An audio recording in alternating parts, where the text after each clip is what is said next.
बच्चों, so let's read this question. Molar conductivity lambda m of aqueous solution of sodium stearate, which behaves as a strong electrolyte, is recorded at varying concentrations C of sodium stearate. Which one of the following plots provides the correct representation of missile formation in the solution? Critical missile concentration CMC is marked with the arrow in the figure. तो हमें इसमें पूछा गया है, this is a very good question if we consider this. तो पहले तो हमारी मोलर कंडक्टिविटी की बात हुई है, तो यहाँ पे इलेक्ट्रोकेमिस्ट्री की तो बात हो ही रही है, and we have also been given the information about critical missile concentration which is CMC. तो यहाँ पे थोड़ी बहुत हमारी सरफेस केमिस्ट्री भी अप्लाई होती है। So this can be considered as a very good question. Now अगर हम इसके कोई कॉन्सेप्ट की बात करें, so we know that sodium stearate का केमिकल फॉर्मूला क्या होता है? It is CH3CH2COONA and हमें पता है if we talk about key concept at normal, जो हमारे स्ट्रॉन्ग इलेक्ट्रोलाइट्स होते हैं उसकी बात कर रहे हैं। At normal और low concentration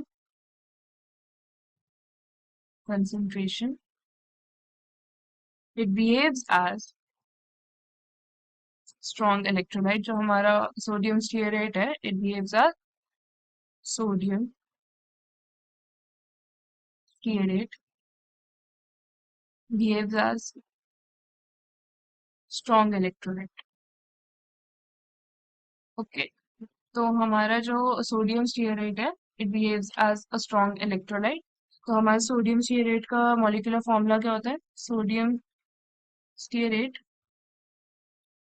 is equals to CH3CH2 whole 16 COO minus Na।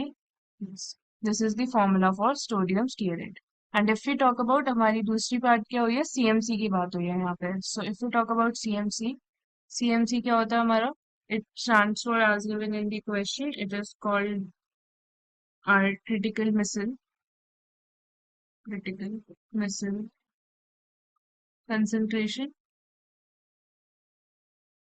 critical missile concentration। और critical missile concentration क्या होता है? So above a particular concentration, above a particular concentration, जो हमारा सोडियम स्टीयरेट होता है, मतलब कोई भी कंपाउंड ले लीजिए आप, तो it is a generalised term. CMC is a generalised term, क्योंकि हम क्वेश्चन में सोडियम स्टीरिएट की बात कर रहे हैं, तो मैं आपको सोडियम स्टीरिएट के टर्म्स में बताती हूँ। So above a particular concentration sodium stearate forms aggregates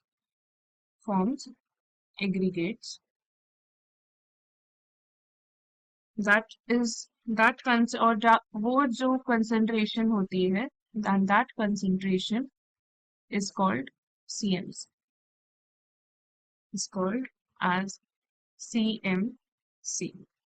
तो अब इस क्वेश्चन को समझने की कोशिश करते हैं।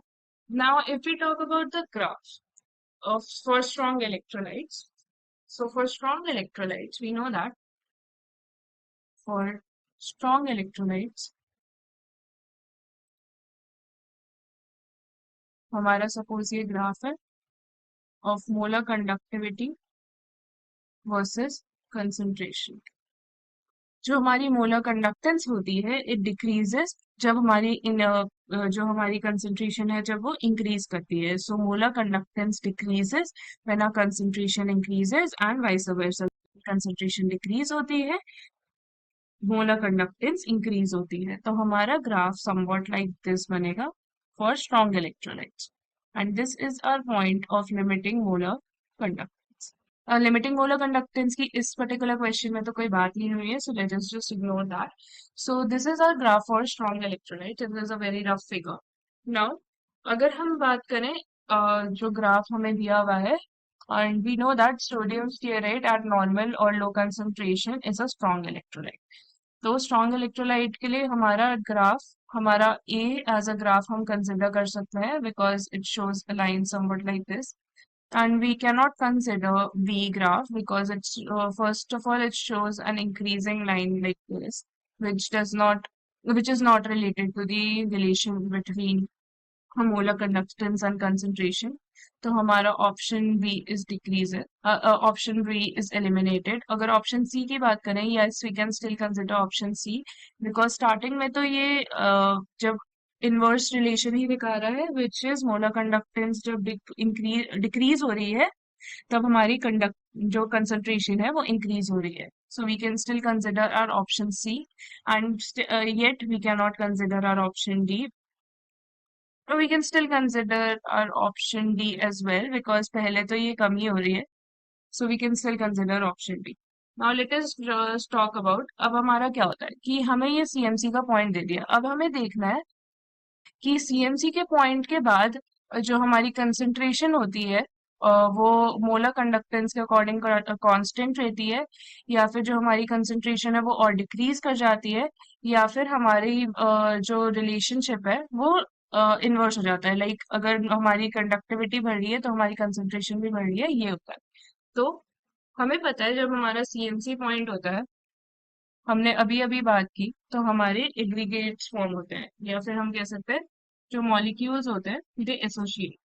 मॉलिक्यूल्स एसोसिएट, एसोसिएट का क्या मतलब है, जो भी मॉलिक्यूल्स होते हैं वो पास पास आ जाते हैं। तो इससे क्या होता है, हमारे जैसे ही मॉलिक्यूल्स जब पास पास आते हैं तो हमारी जो मोलर कंडक्टेंस होती है वो डिक्रीज हो जाती है, सॉरी वो मोलर कंडक्टेंस हाँ डिक्रीज हो जाती है, बिकॉज वो इतनी अच्छे से कंडक्ट नहीं कर पाती due to molecules being together और being near each other. So molar conductance decreases. So after CMC point हमारी जो मोलर कंडक्टेंस है वो डिक्रीज होनी चाहिए on increase of the concentration. तो हमारा option C will be the right point. Our molar conductance is not constant. No, it is not increasing as well with increase in concentration. It is decreasing. When the CMC point, when we reach the CMC point, it decreases. So हम कह सकते हैं that our option C will be the right answer to the question. Our final verdict would be, so since the number of ion decreases, क्योंकि हमारे molecules associate हो रहे हैं और फिर वो एक साथ आ रहे हैं, तो नंबर ऑफ आयन्स डिक्रीज हो रहे हैं, हेंस हमारा जो हमारी मोलर कंडक्टेंस है वो भी डिक्रीज हो। सो our molar conductance decreases after the CMC point, and that is the correct answer. Option C वाला ग्राफ हमारा करेक्ट आंसर हो जाए। I hope you understood the question well, best of luck.